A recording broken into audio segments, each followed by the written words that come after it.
Hello, this is the Industrial Control Circuit Troubleshooting Tool 6 module. Now we are doing extra skill test number 9. The work order received there stated that the system did not operate as expected. So what is wrong? Let's dive in. By first look at the control panel, we notice there's no lighting from the LED. So maybe the EMO switch was pressed, so we try to release, or maybe the fuse has blown, so we can check the fuse.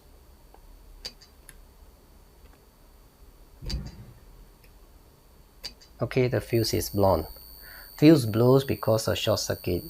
It can be due to a fault or device internally short circuit. No matter which type of fault, we have to check its resistance. However, resistance cannot be measured live.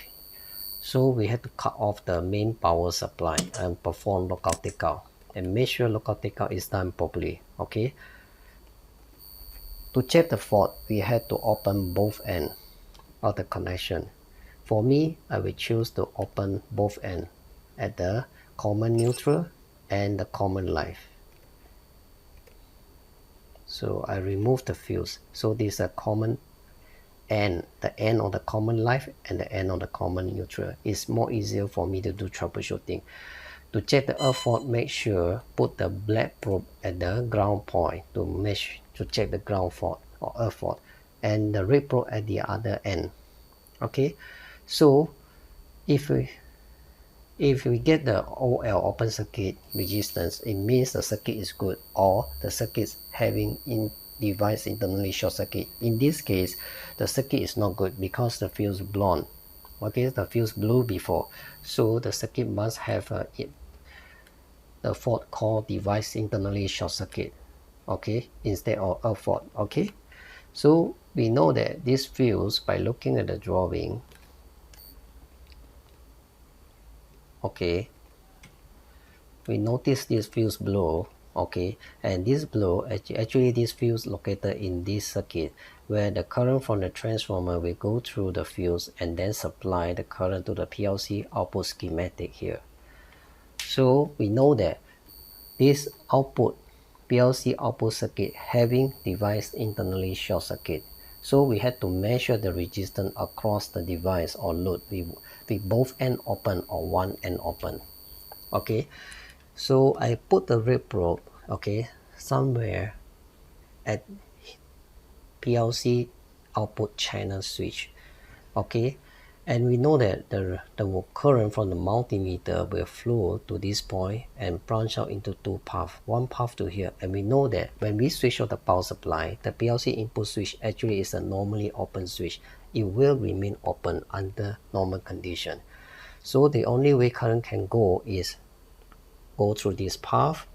Okay, and if we go to this path and we put the black probe at this common line, the common neutral line, okay, then it will go back to the multimeter and form a complete path through the multimeter. Hence we can measure the resistance. Okay, I will put the black probe either at this common neutral line or here L2 or here N or here ground point or the negative side, the neutral side of the transformer. Since already removed the wire, I actually can connect back because there's no more earth fault, or we just put at the neutral side anyway around here. Okay, so I will put this one at the neutral side. Okay, and then here I can measure one by one. Here, if there is a device internally short circuit, the resistance measure will be lower than 2 ohm. That's why we call it short circuit. Short circuit means lowest resistance. Okay, so all these having a high resistance, so it's not really device internally short circuit. Now 1.5 ohm. This resistance is lower than 2 ohm. Means this is having a device internally short circuit. So we check the drawing for PLC output channel 13. PLC output channel 13 connected to intake 1. Okay, so we can here, this is a intake 11 or solenoid valve. We can double check by opening both the resistance, both the wiring connection, and then check the device resistance. Confirm there's a device internally short circuit, so we have to change. Okay, then make sure normalize all the circuit. All the circuit is normalized and the multimeter is normalized, and then replace the fuse. Then remove the lockout takeout, turn on the power. Okay, then maybe we can run the process.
Okay, the process is